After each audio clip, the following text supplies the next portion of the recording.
할렐루야. 사랑하는 성도 여러분, 우리가 신앙은 생활로 나타나야 한다 하는 말을 참 많이 듣게 됩니다. 왜 신앙이 생활로 나타나야 하는 것일까요? 우리가 가진 신앙이란 것은 생활 속에서 점검되어지고 확정되어야 한다 하는 것입니다. 우리가 살아계신 하나님을 인정하고 믿는 것 정말 중요합니다. 하나님이 보내신 예수 그리스도를 구주와 주님으로 믿고 영접하는 것, 구원 얻는 진리입니다. 그렇지만 그것으로 신앙은 모든 게 완성되거나 끝나는 것이 아닙니다. 사실 이제 출발입니다. 거듭난 어린아이에 불과하다 하는 것입니다. 이제 목적지를 향하여 나아가야 하고 영적 어린아이가 된 교인은 이제 자라가야 하는 것입니다. 이것을 신앙생활을 통하여 이루어지는 것입니다. 이 신앙생활은 예배와 말씀과 기도와 찬송을 통하여 하나님을 경외하는 법을 배우고 하나님과 친밀한 교제를 나누게 됩니다. 그리고 더 나아가서 주신 말씀과 계명을 생활 속에서 실천하는 훈련과 연습을 해가는 것입니다. 우리는 이것을 신앙생활이라고 말씀하는 것입니다. 우리의 신앙이 건강한 신앙, 바람직한 신앙, 균형 잡힌 신앙이 되기 위해서는 말씀 생활과 함께 그 말씀을 따라서 실천하는 것이 같이 되어질 때에 그런 좋은 신앙, 균형 잡힌 신앙이 되는 것입니다. 어떤 이는 기도하고 찬송하고 말씀을 듣고 읽고 배우는 것은 예배 생활은 열심히 하지만 그 말씀을 생활 속에서 실천하는 것을 등한시하는 사람이 있습니다. 반대로 그런 예배 생활을 하지 않으며 그저 사회 구제나 봉사활동에만 매진하는 사람도 있습니다. 그 어떤 것도 한쪽으로 치우친다면 바람직한 신앙생활은 아니다 하는 것입니다. 예배와 함께 그 말씀을 따라서 생활 속에서 실천해 가는 것이 더없이 중요한 것입니다. 나에게 주어진 환경 속에서 작은 것 하나라도 순종하고 실천할 때 거기에 하나님의 은혜가 더해지고 축복된 삶이 이루어지는 것입니다. 저도 여러분도 생활 속에서 나름대로 말씀대로 실천해 보려고 많이 애쓰고 노력하고 있는 것 잘 압니다. 하나님께서 여러분의 중심을 잘 헤아려 가시고 또 노력하고 애쓰는 여러분의 삶을 복되게 여겨주실 것이라고 믿습니다. 저는 생활 속에서 할 수 있는 신앙생활이 무엇인가 하면 절제와 나눔이라고 그렇게 생각합니다. 신앙생활 속에서 가장 아름다운 미덕이 바로 절제와 나눔이다 하는 것입니다. 먼저 절제를 생각해 보면 이 절제는 헬라어 원어로는 엔클라테이아 하는 말입니다. 자제하다, 통제하다 하는 뜻입니다. 엔클라테이아 하는 말은 자기 자신과의 싸움을 이야기하는 것입니다. 내가 하고 싶은 거, 내가 가지고 싶은 거, 내가 말하고 싶은 것을 참아내는 성품, 능력 이런 뜻을 가지고 있습니다. 왜 성령의 열매 가운데 제일 마지막 열매가 절제의 열매일까요? 절제가 그만큼 하기 어렵다는 것입니다. 절제의 열매를 맺으면 그 사람의 신앙과 인격이 완성된 작품과 같다 하는 말이기 때문인 것입니다. 사도 바울은 고린도전서 9장 25절에 이기기를 다투는 자마다 모든 일에 절제하나니 그들은 썩을 승리자의 관을 얻고자 하되 우리는 썩지 아니할 것을 얻고자 하노라고 말씀하셨습니다.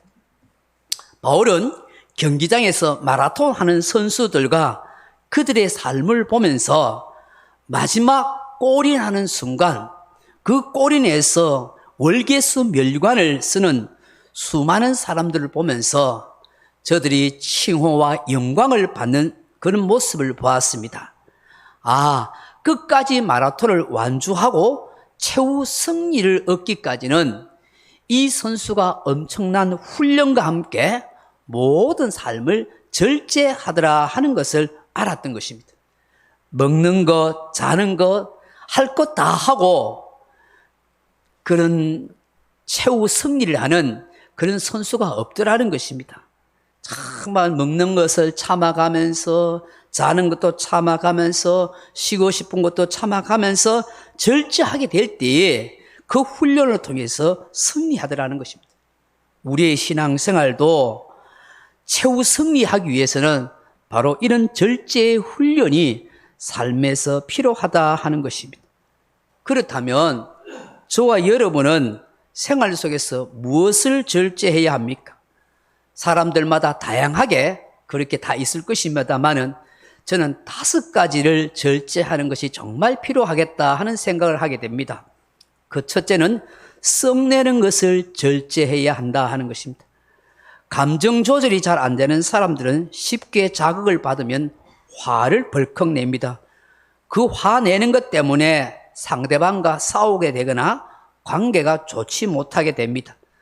사도 야고보는 야고보서 1장 19절에 내 사랑하는 형제들아 너희가 알지니 사람마다 듣기는 속히 하고 말하기는 더디하고 썩내기도 더디하라고 말씀합니다.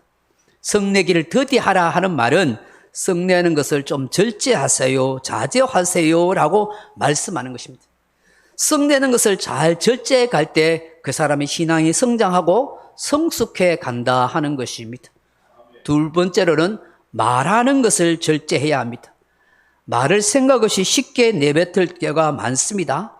감정이 욱 받치면 그냥 감정대로 말이 툭 튀어나와서 절제하지 못하게 될 때가 많습니다. 그렇게 되다 보니 더욱 마음이 상하고 상대방에 대해서 앙금이 쌓이게 됩니다. 알지만은 참 안 됩니다. 잠언 15장 1절에 보시면 유순한 대답은 분노를 쉬게 하여도 과격한 말은 노를 격동하느니라 하십니다. 부드럽게 말하면 화난 사람도 화를 깔아앉힙니다. 그런데 내가 과격한 말, 거친 말을 내뱉어 버리면 그 사람의 화를 더 북돋아 버리게 된다 하는 것입니다. 그러니 지혜로운 사람은 말을 부드럽게 해줄 줄 아는 사람입니다.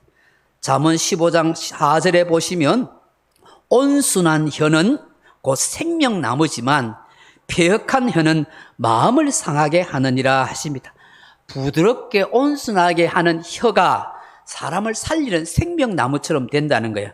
근데 폐역한 혀, 이 폐역한 혀란 말은 거칠어진 말 혹은 다듬지 않은 말, 그런 표현입니다. 이게 다듬어지지 않고 거칠어지고, 그러니까 좀 폭언적인 혀의 말은 그 사람의 마음을 상하게 한다 하는 것입니다. 말하는 것을 정말 절제하는 것이 어렵습니다만은 말을 잘 절제하는 것이 지혜라 하는 것입니다. 말을 잘 절제할 때에 하나님이 기뻐하시고 자기 삶의 유익과 복이 된다 하는 것입니다. 세 번째로는 시간을 절제하는 것입니다. 우리에게 주어진 시간은 내 것이 아니라 하나님께서 맡겨준 것입니다. 시간을 우리는 쉽게 낭비하고 허비할 때가 참 많습니다. 허탄하고 허무한 것, 허망한 것에 시간을 빼앗길 때도 많습니다.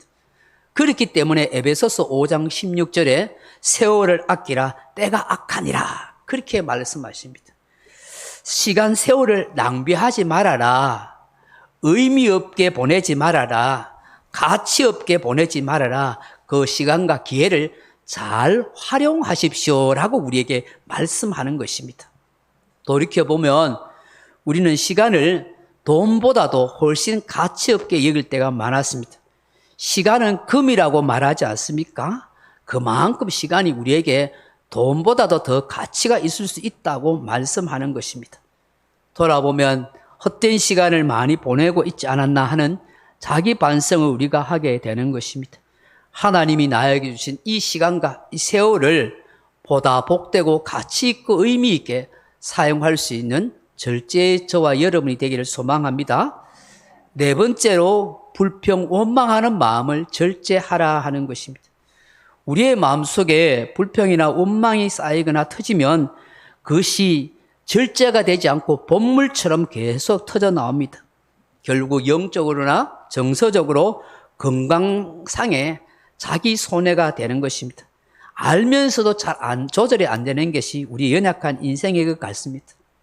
왜 불평과 원망이 생길까 가만히 생각해 보면 비교해서 생겨나는 게 참 많다는 것 같습니다. 다른 사람과 나와의 환경을 비교하거나 혹은 다른 사람과 나를 모든 면을 비교하면 결국 불평하고 원망하게 되더라 하는 것이죠. 10여 년을 공장에서 기능공으로 일한 사람이 있었습니다. 근데 어느 날 한순간에 실수로 이 기계에 팔이 들어가서 한쪽 팔이 잘려버린 것입니다. 기름때를 묻혀가며 성실하게 10년을 공장에서 일했는데 한순간에 팔이 잘려가지고 장애인이 되어버렸습니다. 이제 더 이상 공장에서는 필요 없는 사람이 되었고 공장에서 일을 할 수도 없는 그런 상황이 되었습니다. 이 사람은 정말 얼마나 낙심이 되고 절망이 찾아왔는지 모릅니다. 어디에서도 자기를 받아줄 것도 없습니다. 공장에서 보상도 많이 받지 못해서 사는 것도 막막합니다. 사람들이 장애인이라고 서로 외면해 버립니다. 벌어놓은 돈도 별로 없고 자신의 처지는 정말 비참하기 짝이 없습니다. 이런저런 절망감과 고통 가운데 살면서 때로는 부모를 원망하고 불평하고 때로는 그 공장의 사장을 원망도 불평도 하면서 그렇게 절망의 세월을 보냈었습니다. 어느 순간에는 도저히 견딜 수 없어서 삶을 포기하려고 아파트 옥상으로 올라갔었습니다. 아파트 옥상에 올라가서 그 옥상 난간 위에서 아래를 내려다보고 뛰어내리려고 했습니다. 근데 뛰어내리려고 딱 하는 순간에 자기 바로 앞에 다른 아파트가 있었는데 그 아파트 옥상에 어떠한 사람이 보이는 것입니다.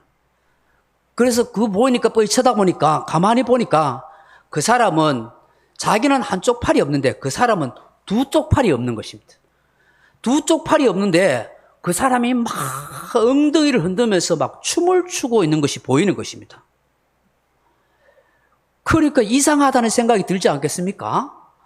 아니, 저 사람은 팔이 두 쪽이 없는데 무엇이 좋아서 기분 좋아서 저렇게 막 엉덩이를 흔들면서 막 그 아파트 그 옥상에 벽을 막 비비면서 막 엉덩이를 흔들면서 막 춤을 추는 거예요. 그러니까 뭐가 좋아서 저렇게 기분 좋게 춤을 출까? 이 자살하고 뛰어내리는 사람이 그 순간에 그런 생각이 툭 드는 거예요. 그러더만은 이런 마음이 드는 거야. 내가 죽을 때 죽을 값에라도 저 두 팔 없는 저 인간이 왜 저렇게 춤을 추고 있는지 그거는 좀 알아보고 죽자 하고 그런 마음이 들더라는 거예요. 그래가지고 그 죽는 자리에서 내려와가지고 그 맞으면 아파트 옥상으로 올라간 겁니다. 그리고 올라가서 이렇게 보니까 여전히 그 두 팔이 없는 사람이 막 엉덩이를 흔들면서 그 아파트 벽을 막 비비고 있더라는 거예요. 그래가지고 이 한쪽 팔이 없는 사람이 여보소 당신은 두 팔도 없는데 뭐가 그래 좋아가지고 엉덩이를 흔들고 춤을 추고 있어 하고 그렇게 외치면서 물었다는 거예요. 그러니까 이 두 팔 없는 사나이가 그날따라 자기도 마음이 울적하고 답답하고 해가지고 그 옥상에 올라왔는데 갑자기 팔이 없는데 이 엉덩이가 간지러운 거예요. 엉덩이 간지러우니까 두 팔이 없으니까 끌고 갈 수가 없잖아요. 그러니까 이 사람이 막 그 엉덩이를 간지러우니까 끌려고 막 그 벽에다가 막 비비고 그런 거예요. 그러고 있는데 이 사람이 와서 왜 당신은 춤을 추고 있느냐고 그런 물으니까 화가 나가지고 이 사람한테 그런 거예요. 야 인간아, 두 팔이 없는데 똥구멍이 가려워봐 임마 어떡하겠어 그랬다는 거예요. 그래가지고 그걸 비비고 막 이래 있었는데 이 아파트 맞은편에서 이 사람은 그게 보니까 그 사람이 춤추고 있는 걸 보였던 거예요. 춤추고 있는 것을 보는 거예요. 자기는 한쪽 팔이 없어서 살 절망이 없다고 죽어야겠다고 뛰어내리려고 했는데 그 두 팔이 없는 사람이 막 똥구멍이 가려워가지고 그걸 막 어떻게 뭐 끌고 수도 없잖아요. 그래가지고 그 벽에다가 막 비비고 막 이렇게 흔들고 있는데 그걸 춤추는 걸 본 거예요. 그 순간에 이 사람이, 야, 내가 그래도 나는 한쪽 팔이라도 있어서, 한쪽 팔이 있어서 이거라도 내가 이 똥꼬를 내가 건지를 수 있으니까, 끌고 수 있으니까 얼마나 감사하노? 하는 이런 마음이 생기더라는 거예요. 할렐루야. 인생이란 없는 것을 아쉬워하고 슬퍼하는 것이 아니라 아직도 남아있는 것에서 가능성을 찾고 감사하며 희망의 끈을 붙잡고 사는 것이 아닌가 하는 생각을 하게 됩니다. 여러분, 불평과 원망을 잘 절제하고 사십시오. 내보다 훨씬 더 못한 사람이 많아요. 오히려 감사할 수 있는 저와 여러분 되기를 바랍니다. 다섯 번째로 낭비하는 거, 과소비를 절제하라 하는 것이죠. 영상을 보신 것처럼 지나치게 과소비하거나 낭비하는 것은 바람직한 그리스도의 삶의 태도가 아니라 하는 것입니다. 우리 교우들은 잘 사는 분이 거의 없습니다. 그렇게 과소비하거나 낭비할 분은 거의 없다고 봅니다. 우리에게 이 다섯 가지 절제가 있다면 정말 좋겠습니다. 정말 좋은 성품과 인격의 신앙이 될 거라고 생각이 듭니다. 마지막으로 나눔입니다. 나눔의 삶을 사는 것은 고매한 인격과 신앙의 성품이라고 봅니다. 사람의 욕심은 더 가지고 싶고 더 누리고 싶은 게 마음입니다. 그런데 그것을 남에게 나누고 베풀어 준다는 것은 정말 하나님께서 귀하게 보시는 마음입니다. 욕심을 버린 절제가 있는 사람이 더 나아가서 나눔의 삶을 사는 것이 아니겠습니까? 중국 열자의 설부편에 보면 다음과 같은 이야기가 나옵니다. 중국 전국시대에 호구라는 마을에 사는 한 노인이 초나라의 대부 손수고라 하는 사람에게 찾아가서 물었습니다. 사람들에게 세 가지 원망의 대상이 있습니다. 대부는 혹 이걸 아십니까? 하고 물었다는 것입니다. 그때 이 제상이었던 손수고는 고개를 가로저면서 노인이 이야기하는 그 잘 모릅니다 하고 말했습니다. 그러다 이 노인이 이런 얘기를 합니다. 사람들은 직위가 높은 일을 질투하고 많은 녹봉, 월급을 받는 관리를 원망합니다. 또 임금은 벼슬이 높으면서도 현명하고 똑똑한 신하를 싫어합니다. 이것을 잘 알면은 지혜와 복이 될 것입니다 라고 노인이 이야기해 준 겁니다. 이 제상 손수고는 이런 얘기입니까? 직위가 올라갈수록 뜻을 더욱 낮추고 벼슬이 높아질수록 욕심을 더욱 적게 가지며 녹봉이 많아질수록 더욱 많이 베풀어야 된다. 그래야 이 세 가지 원망으로부터 자유로워질 수 있다 하는 얘기입니까? 하고 그렇게 물었답니다. 노인이 웃으면서 고개를 끄덕이며 그렇게 사라졌다고 합니다. 오랜 세월이 흐른 뒤 죽음을 앞둔 손수고는 그의 아들들에게 불러서 유언을 했습니다. 내가 나라를 위해서 많이 공을 쌓았기 때문에 임금이 그동안 나에게 많은 좋은 땅을 하사하려고 했다. 하지만 나는 그것을 거절했다. 내가 죽고 난 뒤에 임금이 너희들에게도 좋은 땅을 하사하려 할 것이다. 그렇지만 너희들은 이 임금의 뜻을 거절하는 것도 신하로서 도리가 아니지만 좋은 땅을 받지 않도록 해라. 초나라와 월나라 사이에 침구를 하는 지방이 있다. 그는 땅의 위치도 좋지 않고 명성이 아주 나쁜 곳이다. 땅도 좋지 않은 땅이니 그 땅을 달라고 해라. 그렇게 이야기했습니다. 손수고가 죽자 정말 임금이 그 자녀들에게 땅을 내리게 할 때에 아들들은 아버지의 유언대로 기름진 옥토와 아름다운 지역을 거절하고 나쁜 소문이 있고 땅이 좋지 않은 친구 지방을 요구했다는 것입니다. 결국 그 일로 인해서 이 손수고의 후손들은 오랫동안 대대로 편안하게 잘 살 수 있었다는 것입니다. 그곳에 있는 사람들에게 오히려 선을 베푸며 많은 삶을 나누어 줌으로 인해서 좋은 소문나는 삶을 살아가게 되었다고 합니다.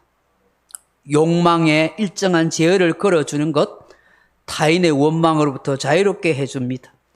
현재 상황을 굳건하게 지켜주는 역할도 합니다. 결핍은 불편한 상태라고 생각되지만 오히려 결핍이 현재를 유지하는 원동력이 되기도 하는 것입니다. 오늘 본문에 나오는 마게도냐 교회, 아가야 교회 성도들을 보면서 그리스도를 본받는다는 게 무엇인가 하는 것을 다시 한번 생각하게 됩니다. 자신들도 힘들고 어려운 극한 상황 속에서 가난 속에 있고 환난과 핍박 속에 있음에도 불구하고 더 어려운 교회와 성도를 도울 수 있는 아름다운 마음을 발견하게 됩니다. 자기들에게 스스로 쓰는 것을 절제하고 남들에게 나누어줄 수 있는 부유한 마음이 그 아름다운 신앙심과 믿음이 아니겠느냐 하는 것입니다.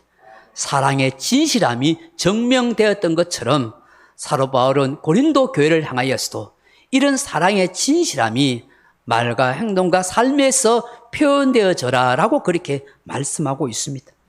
사랑하는 성도 여러분, 이런 절제와 나눔이 있는 그런 아름답고 복된 교회, 그리스도인 저와 여러분이 다 되어지기를 주님의 이름으로 축원합니다. 기도하겠습니다. 아버지 하나님, 우리가 그리스도인으로서 어떻게 신앙생활을 해야 하는지 그냥 그렇게 하는 것이 아니라는 것을 깨닫게 해주심을 감사합니다. 예배가 생활이 되어야 한다는 것을 다시 한번 알게 하신 것 감사합니다. 우리가 교회에서 하나님 앞에 예배하고 기도하고 찬송하는 것 못지않게 생활 가운데서 작은 것 하나라도 실천하고 섬겨갈 수 있고 나눌 수 있는 복된 마음이 되게 해 주옵소서. 나름대로 아름답게 그런 실천된 삶을 다 살아가는 교우들인 줄 믿습니다. 절제와 나눔의 정신이 우리 안에서 많이 열매 맺어질 수 있도록 축복해 주옵소서. 예수님 이름으로 기도하옵나이다. 아멘. 찬송가 313장 찬송하겠습니다.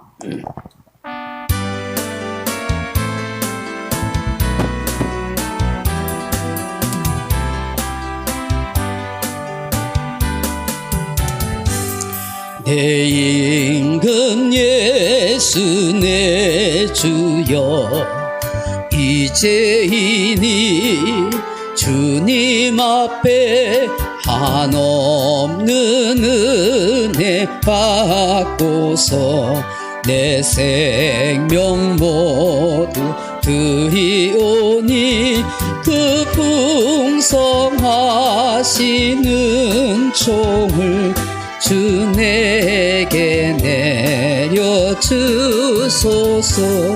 내 임금 예수 내 주여 내 허물을 덮으시고 주 십자가에 흘리신 그 피를 믿는 마음 보사 내 중한 죄를 사하여 참 평안한 맘 주소서.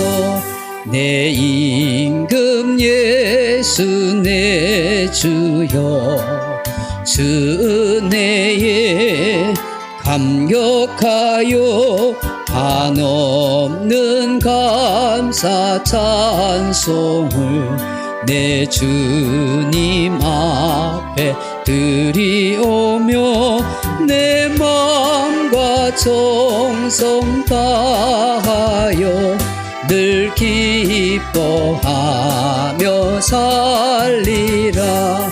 내 임금 예수 내 주여 이 마음과 이 천한 못 그 법의 피로 값주고 주 친히 사신 것이오니 난 이제 사나 죽으나 주 뜻만 따라 살리라. 아멘. 이제는 주 예수 그리스도 은혜와 하나님의 사랑과 성령의 감동, 위로, 고통, 충만한 은사가 절제와 나눔을 통해서 정말 마게도냐와 아가야 성도처럼 온 지역에 아름다운 믿음의 소문이 나는 그리스도인으로 하나님 앞에서 아름답고 복된 인생을 살아가기를 간절히 소망하는 이 자리에 참석한 주의 사랑하는 백성들 심령과 가정과 삶의 터전 위에 이제로부터 영원토록 함께 있을지어다. 아멘.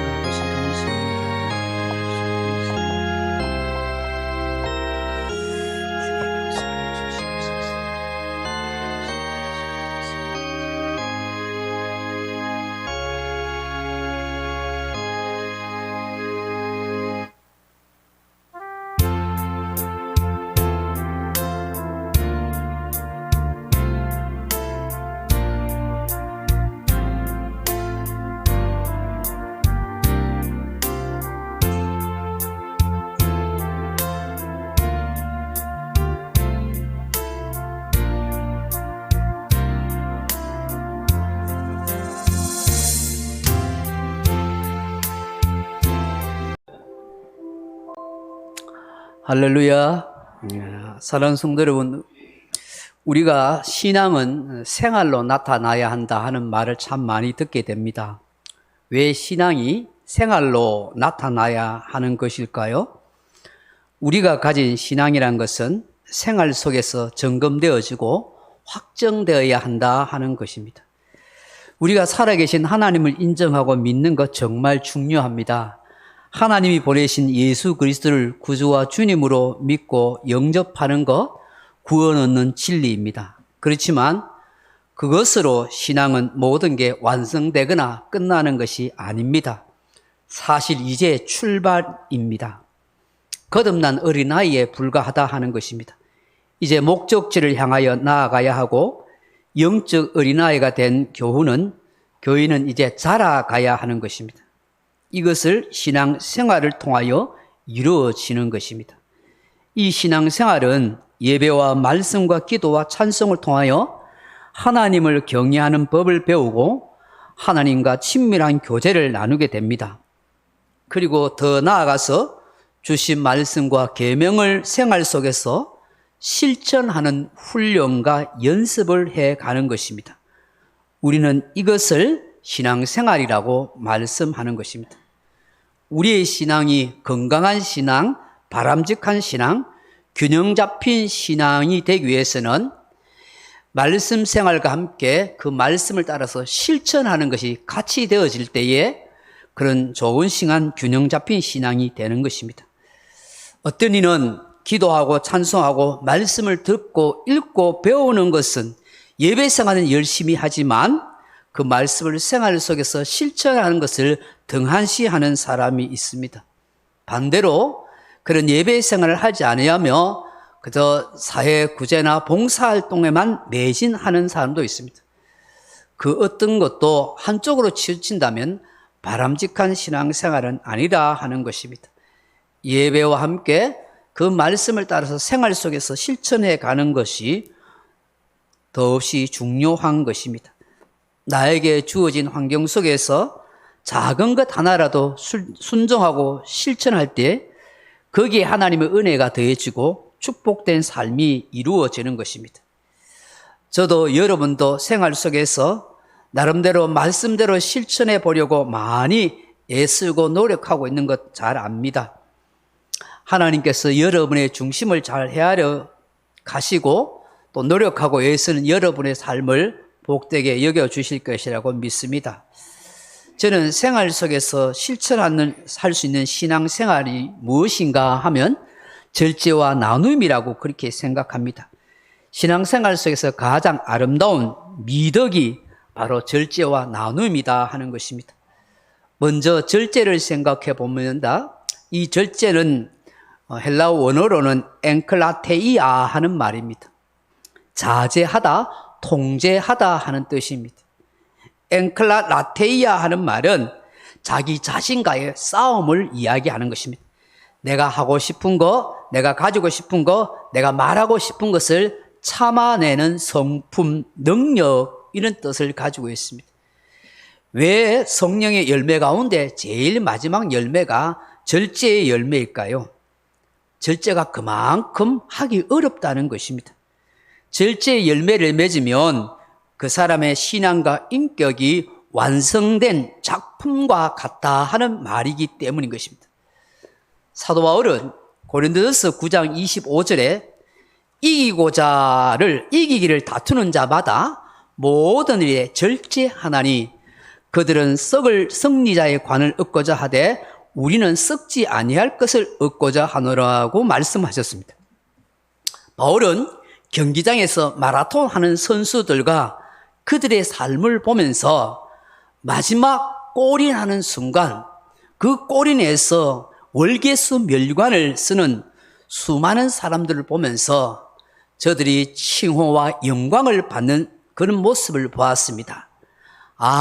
끝까지 마라톤을 완주하고 최후 승리를 얻기까지는 이 선수가 엄청난 훈련과 함께 모든 삶을 절제하더라 하는 것을 알았던 것입니다. 먹는 것, 자는 것, 할 것 다 하고 그런 최후 승리를 하는 그런 선수가 없더라는 것입니다. 정말 먹는 것을 참아가면서 자는 것도 참아가면서 쉬고 싶은 것도 참아가면서 절제하게 될 때에 그 훈련을 통해서 승리하더라는 것입니다.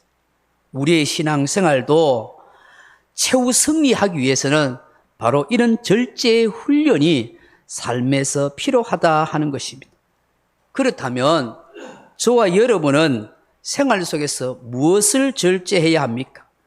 사람들마다 다양하게 그렇게 다 있을 것입니다만은 저는 5가지를 절제하는 것이 정말 필요하겠다 하는 생각을 하게 됩니다. 그 첫째는 썩내는 것을 절제해야 한다 하는 것입니다. 감정 조절이 잘 안 되는 사람들은 쉽게 자극을 받으면 화를 벌컥 냅니다. 그 화내는 것 때문에 상대방과 싸우게 되거나 관계가 좋지 못하게 됩니다. 사도 야고보는 야고보서 1장 19절에 내 사랑하는 형제들아 너희가 알지니 사람마다 듣기는 속히 하고 말하기는 더디하고 썩내기도 더디하라고 말씀합니다. 썩내기를 더디하라 하는 말은 썩내는 것을 좀 절제하세요, 자제하세요 라고 말씀하는 것입니다. 썩내는 것을 잘 절제해 갈 때 그 사람의 신앙이 성장하고 성숙해 간다 하는 것입니다. 두 번째로는 말하는 것을 절제해야 합니다. 말을 생각 없이 쉽게 내뱉을 때가 많습니다. 감정이 욱 받치면 그냥 감정대로 말이 툭 튀어나와서 절제하지 못하게 될 때가 많습니다. 그렇게 되다 보니 더욱 마음이 상하고 상대방에 대해서 앙금이 쌓이게 됩니다. 알지만은 참 안 됩니다. 잠언 15장 1절에 보시면 유순한 대답은 분노를 쉬게 하여도 과격한 말은 노를 격동하느니라 하십니다. 부드럽게 말하면 화난 사람도 화를 깔아앉힙니다. 그런데 내가 과격한 말, 거친 말을 내뱉어 버리면 그 사람의 화를 더 북돋아 버리게 된다 하는 것입니다. 그러니 지혜로운 사람은 말을 부드럽게 해줄 줄 아는 사람입니다. 잠언 15장 4절에 보시면 온순한 혀는 곧 생명나무지만 폐역한 혀는 마음을 상하게 하느니라 하십니다. 부드럽게 온순하게 하는 혀가 사람을 살리는 생명나무처럼 된다는 거예요. 근데 폐역한 혀, 이 폐역한 혀란 말은 거칠어진 말 혹은 다듬지 않은 말, 그런 표현입니다. 이게 다듬어지지 않고 거칠어지고 그러니까 좀 폭언적인 혀의 말은 그 사람의 마음을 상하게 한다 하는 것입니다. 말하는 것을 정말 절제하는 것이 어렵습니다만은 말을 잘 절제하는 것이 지혜라 하는 것입니다. 말을 잘 절제할 때에 하나님이 기뻐하시고 자기 삶의 유익과 복이 된다 하는 것입니다. 세 번째로는 시간을 절제하는 것입니다. 우리에게 주어진 시간은 내 것이 아니라 하나님께서 맡겨준 것입니다. 시간을 우리는 쉽게 낭비하고 허비할 때가 참 많습니다. 허탄하고 허무한 것, 허망한 것에 시간을 빼앗길 때도 많습니다. 그렇기 때문에 에베소서 5장 16절에 세월을 아끼라 때가 악하니라 그렇게 말씀하십니다. 시간 세월을 낭비하지 말아라. 의미 없게 보내지 말아라. 가치 없게 보내지 말아라. 그 시간과 기회를 잘 활용하십시오라고 우리에게 말씀하는 것입니다.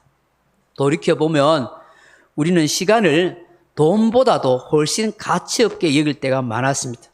시간은 금이라고 말하지 않습니까? 그만큼 시간이 우리에게 돈보다도 더 가치가 있을 수 있다고 말씀하는 것입니다. 돌아보면 헛된 시간을 많이 보내고 있지 않았나 하는 자기 반성을 우리가 하게 되는 것입니다. 하나님이 나에게 주신 이 시간과 이 세월을 보다 복되고 가치 있고 의미 있게 사용할 수 있는 절제의 저와 여러분이 되기를 소망합니다. 네 번째로 불평, 원망하는 마음을 절제하라 하는 것입니다. 우리의 마음속에 불평이나 원망이 쌓이거나 터지면 그것이 절제가 되지 않고 본물처럼 계속 터져 나옵니다. 결국 영적으로나 정서적으로 건강상에 자기 손해가 되는 것입니다. 알면서도 잘 조절이 안 되는 것이 우리 연약한 인생의 것 같습니다. 왜 불평과 원망이 생길까 가만히 생각해 보면 비교해서 생겨나는 게 참 많다는 것 같습니다. 다른 사람과 나와의 환경을 비교하거나 혹은 다른 사람과 나를 모든 면을 비교하면 결국 불평하고 원망하게 되더라 하는 것이죠. 10여 년을 공장에서 기능공으로 일한 사람이 있었습니다. 근데 어느 날 한순간에 실수로 이 기계에 팔이 들어가서 한쪽 팔이 잘려버린 것입니다. 기름때를 묻혀가며 성실하게 10년을 공장에서 일했는데 한순간에 팔이 잘려가지고 장애인이 되어버렸습니다. 이제 더 이상 공장에서는 필요 없는 사람이 되었고 공장에서 일을 할 수도 없는 그런 상황이 되었습니다. 이 사람은 정말 얼마나 낙심이 되고 절망이 찾아왔는지 모릅니다. 어디에서도 자기를 받아줄 것도 없습니다. 공장에서 보상도 많이 받지 못해서 사는 것도 막막합니다. 사람들이 장애인이라고 서로 외면해 버립니다. 벌어놓은 돈도 별로 없고 자신의 처지는 정말 비참하기 짝이 없습니다. 이런저런 절망감과 고통 가운데 살면서 때로는 부모를 원망하고 불평하고 때로는 그 공장의 사장을 원망도 불평도 하면서 그렇게 절망의 세월을 보냈었습니다. 어느 순간에는 도저히 견딜 수 없어서 삶을 포기하려고 아파트 옥상으로 올라갔었습니다. 아파트 옥상에 올라가서 그 옥상 난간 위에서 아래를 내려다보고 뛰어내리려고 했습니다. 근데 뛰어내리려고 딱 하는 순간에 자기 바로 앞에 다른 아파트가 있었는데 그 아파트 옥상에 어떤 한 사람이 보이는 것입니다. 그래서 그거 보이니까 뻔히 쳐다보니까 가만히 보니까 그 사람은 자기는 한쪽 팔이 없는데 그 사람은 두 쪽 팔이 없는 것입니다. 두 쪽 팔이 없는데 그 사람이 막 엉덩이를 흔들면서 막 춤을 추고 있는 것이 보이는 것입니다. 그러니까 이상하다는 생각이 들지 않겠습니까? 아니, 저 사람은 팔이 두 쪽이 없는데 무엇이 좋아서 기분 좋아서 저렇게 막 엉덩이를 흔들면서 막 그 아파트 그 옥상의 벽을 막 비비면서 막 엉덩이를 흔들면서 막 춤을 추는 거예요. 그러니까 뭐가 좋아서 저렇게 기분 좋게 춤을 출까? 이 자살하고 뛰내리는 사람이 그 순간에 그런 생각이 툭 드는 거예요. 그러더만은 이런 마음이 드는 거야. 내가 죽을 때 죽을 값에라도 저 두 팔 없는 저 인간이 왜 저렇게 춤을 추고 있는지 그거는 좀 알아보고 죽자 하고 그런 마음이 들더라는 거예요. 그래가지고 그 죽는 자리에서 내려와가지고 그 맞으면 아파트 옥상으로 올라간 겁니다. 그리고 올라가서 이렇게 보니까 여전히 그 두 팔이 없는 사람이 막 엉덩이를 흔들면서 그 아파트 벽을 막 비비고 있더라는 거예요. 그래가지고 이 한쪽 팔이 없는 사람이 여보소 당신은 두 팔도 없는데 뭐가 그래 좋아가지고 엉덩이를 흔들고 춤을 추고 있어 하고 그렇게 외치면서 물었다는 거예요. 그러니까 이 두 팔 없는 사나이가 그날따라 자기도 마음이 울적하고 답답하고 해가지고 그 옥상에 올라왔는데 올라왔는데 갑자기 팔이 없는데 이 엉덩이가 간지러운 거예요. 엉덩이 간지러우니까 두 팔이 없으니까 끌고 갈 수가 없잖아요. 그러니까 이 사람이 막 그 엉덩이를 간지러우니까 끌려고 막 그 벽에다가 막 비비고 그런 거예요. 그러고 있는데 이 사람이 와서 왜 당신은 춤을 추고 있느냐고 그런 물으니까 화가 나가지고 이 사람한테 그런 거예요. 야 인간아, 두 팔이 없는데 똥구멍이 가려워봐 임마, 어떡하겠어. 그랬다는 거예요. 그래가지고 그걸 비비고 막 이래 있었는데 이 아파트 맞은편에서 이 사람은 그게 보니까 그 사람이 춤추고 있는 걸 보였던 거예요. 춤추고 있는 것을 보는 거예요.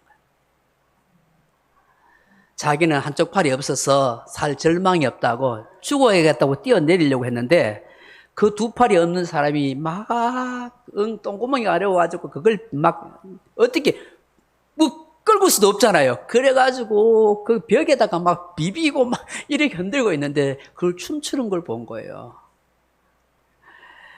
그 순간에 이 사람이 내가 그래도 나는 한쪽 팔이라도 있어서 이거라도 내가 이 똥구를 내가 건지를 수 있으니까 끌고 수 있으니까 얼마나 감사하노 하는 이런 마음이 생기더라는 거예요. 할렐루야.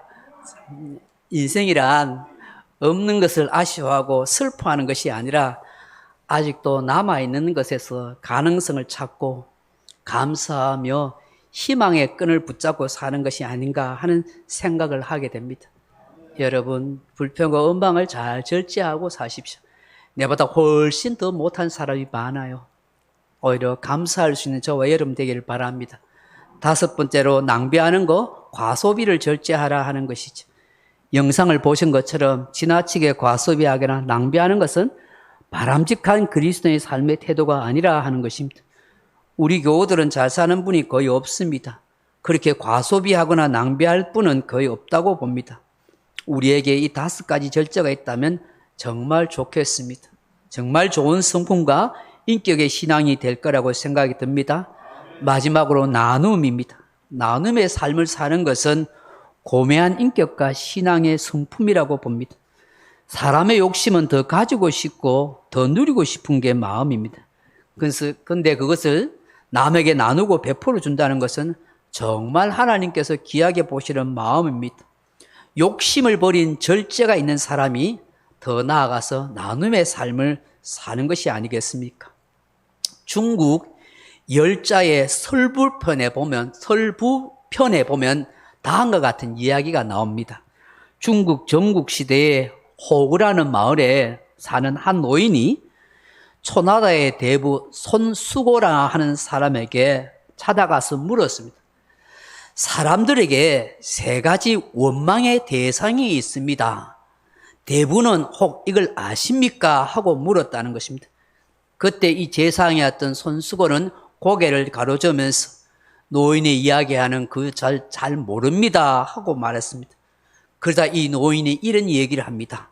사람들은 직위가 높은 일을 질투하고 많은 녹봉, 월급을 받는 관리를 원망합니다. 또 임금은 벼슬이 높으면서도 현명하고 똑똑한 신하를 싫어합니다. 이것을 잘 알면은 지혜와 복이 될 것입니다 라고 노인이 이야기해 준 겁니다. 이 제상 손수고는 이런 얘기입니까? 직위가 올라갈수록 뜻을 더욱 낮추고 벼슬이 높아질수록 욕심을 더욱 적게 가지며 녹봉이 많아질수록 더욱 많이 베풀어야 된다.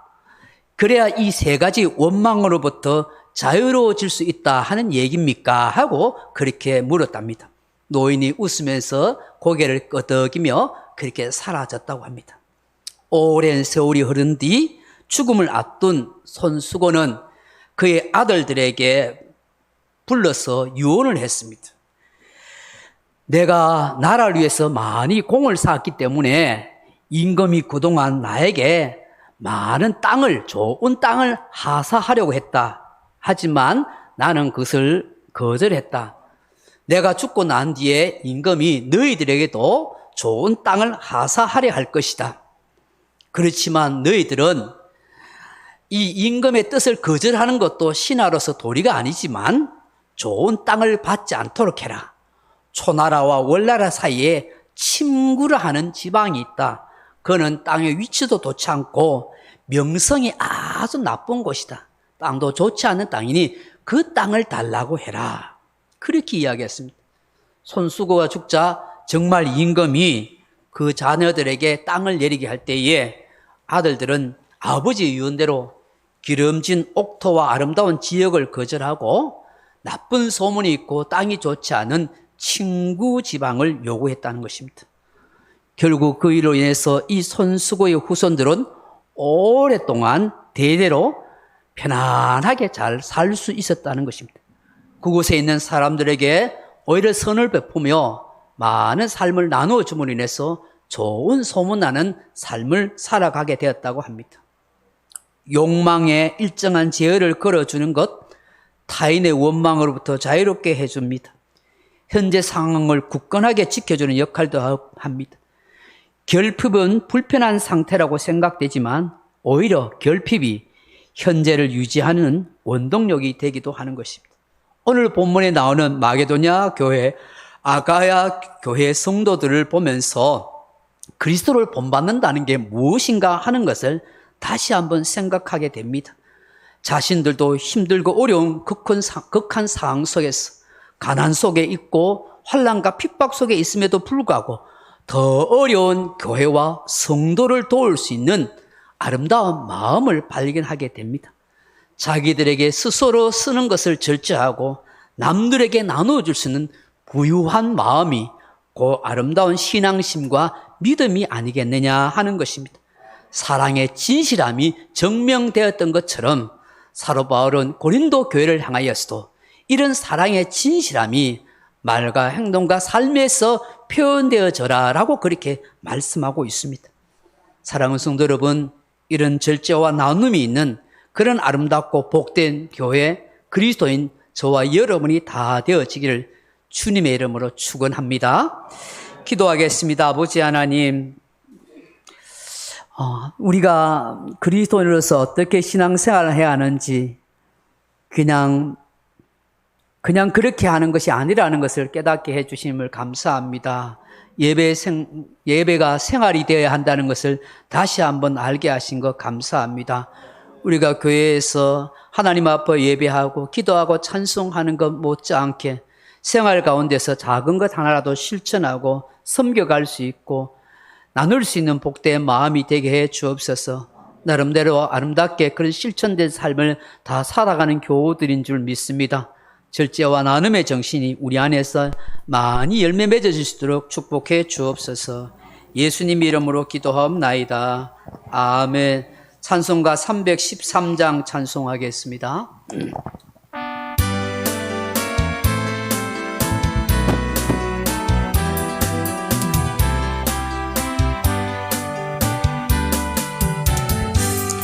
내 임금 예수 내 주여 이제이니 주님 앞에 한없는 은혜 받고서 내 생명 모두 드리오니 그 풍성하신 은총을 주 내게 내려주소서.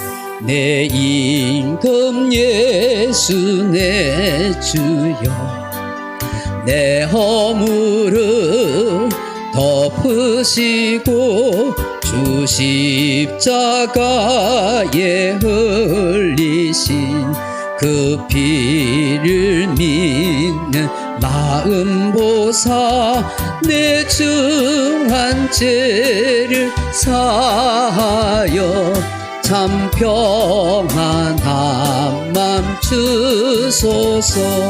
내 임금 예수 내 주여 주 은혜에 감격하여 한없는 감사 찬송을 내 주님 앞에 들이 오며 내 마음과 정성 다하여 늘 기뻐하며 살리라.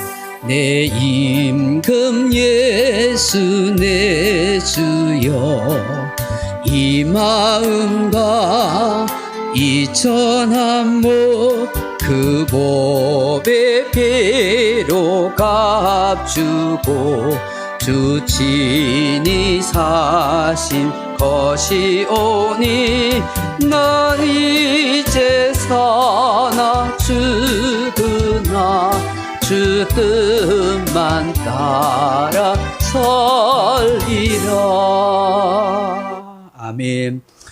이제는 주 예수 그리스도 은혜와 하나님의 사랑과 성령의 감동, 위로, 고통, 충만한 은사가 절제와 나눔을 통해서 정말 마게도냐와 아가야 성도처럼 온 지역에 아름다운 믿음의 소문이 나는 그리스도인으로 하나님 앞에서 아름답고 복된 인생을 살아가기를 간절히 소망하는 이 자리에 참석한 주의 사랑하는 백성들 심령과 가정과 삶의 터전 위에 이제로부터 영원토록 함께 있을지어다.